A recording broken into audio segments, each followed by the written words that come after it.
importante si mama. Every punta ko dito, pinagupitan ko.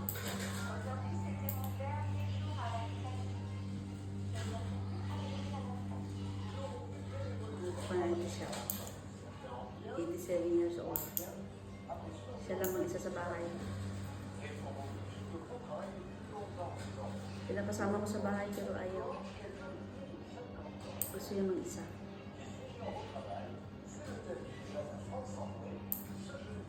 April, lipit? Ha? Basan ko yung paa niya kasi medyo may amoy. Kasi lagi naka-bigas. Si Bongla? Si Bong? April, lipit ha? Basan ko yung babad mo na natin.